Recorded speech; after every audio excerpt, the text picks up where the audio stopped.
Welcome to LC Screen Talk. My name is Larry, and this is my review of Gunda.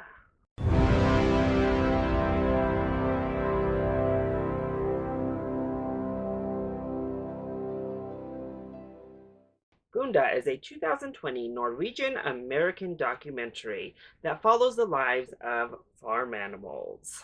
Written, directed, and edited all by Victor Kosakowski. The film was also executive produced by Joaquin Phoenix. Gunda is one of the documentary features that I selected to watch through the 43rd Annual Denver Film Festival.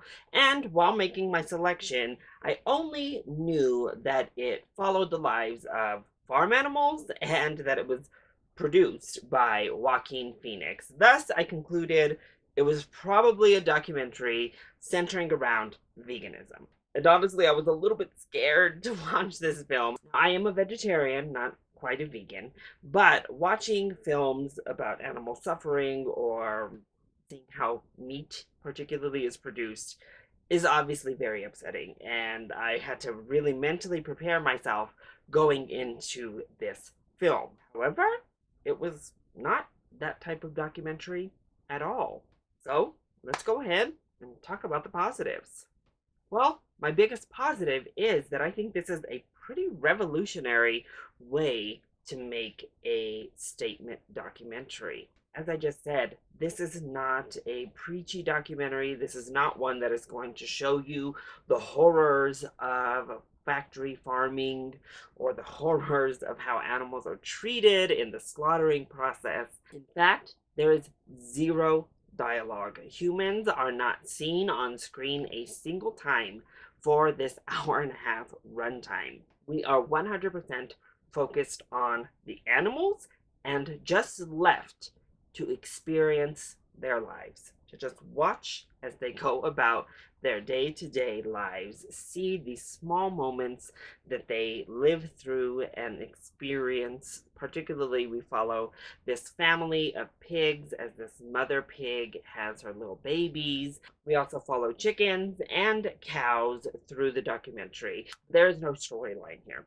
We don't construct a narrative around what they're doing. We simply watch and experience various details of these animals' lives. And I think it is a wonderful play for empathy.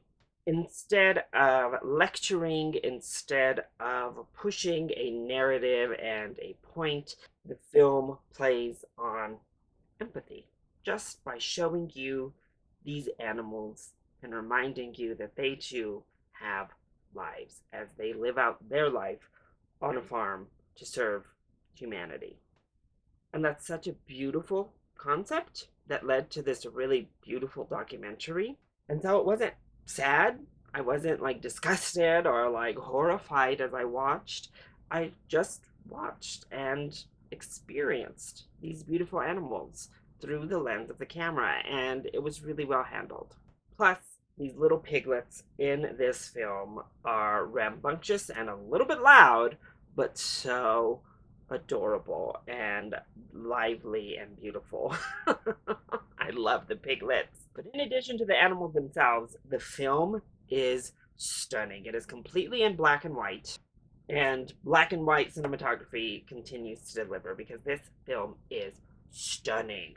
Even when we're just sitting there looking at a pig walk around, or a cow lay down, or a chicken finding his way out of the cage, it's so beautiful. And the way that the director uses focus is so stunning. Honestly, this is one of the most beautiful looking films I've seen in 2020.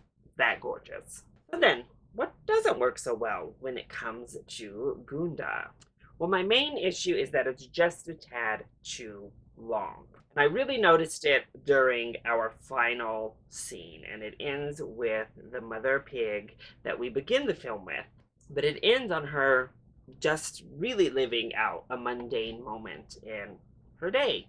But we stay on that for quite some time, and I think overall, if you're going to have an experience film like this, where you just live life with animals, no human dialogue, no narrative, either you have to have a wider range of animals to cover than just the three, or it needs to be just a bit shorter. And I think there are moments in here that at least could have been shaved down just a tad to make the film itself a more palatable runtime, because I think as is, it's going to run just too long for an average moviegoer to sit through. My other negative actually isn't of the film itself, but of the viewer.